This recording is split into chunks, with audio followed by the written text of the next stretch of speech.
Well, despite all those road closures this weekend for this weekend's Freedom Grand Prix, it's going to be a first of its kind event for both spectators and the drivers. Joining me now is IndyCar's Sting Ray Robb and NASCAR Hall of Famer Kurt Busch.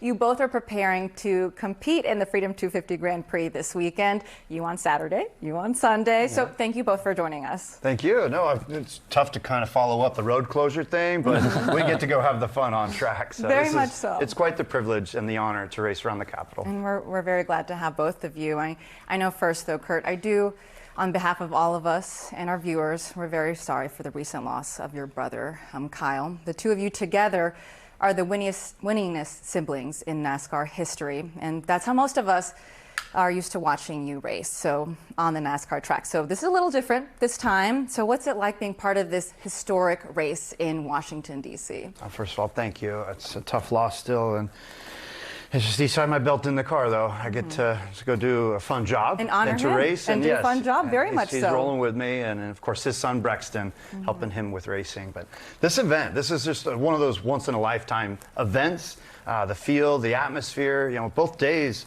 probably over 100,000 people on both days. And just the excitement, race around the Capitol, and then the big trophy at the end. On Sunday, it's going to be the big boys, but for Saturday, it's the IROC series, the old school IROC cars. There's going to be 8 of us out there. Jeff Gordon, Jimmy Johnson, like Tony Kanaan, Castor Nevis. So it's the older group of guys to go have some fun on Icons. Saturday. Yeah. Icons, that's right. Thank you. And talk about how that race course is different. I mean, you all are going to be racing in the streets. Like, this is different from a typical course. Yeah, NASCAR is primarily on the ovals, but the IROC cars do the road courses, but yet a street course. This is completely different. All street courses, primarily blind turns, so you have to look ahead as far as you can and absorb all the information. And then you have shade of trees, the concrete barriers. There's just no room for error. And tell us a little bit about the cars, too. With the IROC cars, it's like the old generation NASCAR cars. They're big, they're heavy, they're loud. I mean, our V8 engines, everybody loves the big engine noise from our cars. It's just they're going to be tough to turn. It's going to be a tough race physically on a street course. Okay, and Sting Ray Robb, that is legitimately your name. That's something we talked about this morning. IndyCar recently announced that the race distance for the Freedom 250 Grand Prix, it's been extended from 125 laps to 147 for a total of 250 miles. So how do you prepare for a race like this? And also, this is a course that no IndyCar race driver has done before either. Yeah, it's quite the series of events we're about to go through.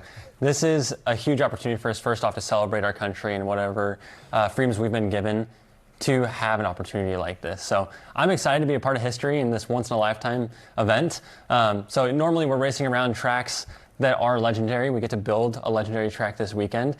And it'll be challenging. Like Kurt said, this place is not going to be very forgiving. The different asphalts, different pavements around the track can make for different grip levels. Again, the blind corners with the barriers, our eye level sits below the height of the concrete barrier. So it just makes it that much more challenging to figure out, okay, where are we at on the circuit? What do I need to do to turn in, brake, accelerate? But it all makes it a great event. It's great for the fans to be able to tune in and watch on TV as well as in person. Okay, and this is your 4th season with IndyCar. And so for fans who may be new to the sport, what would you tell them to look out for so they can better appreciate what you're doing behind the wheel? Well, it's first off really fast. These cars are meant to go 200 plus miles an hour. We're not going to be doing that this weekend. Don't try that on Pennsylvania Avenue when you're done and we're out of here. Make sure you're going the speed limit, folks. But we'll be going about 170, 175. There's 25 of us racers out here trying to run each other off the track, maybe a little bit, a little wheel banging, a little leaning. Side by side, yeah. So Rubbin's racing, and this track will lend itself to a good event. So leave it to the professionals in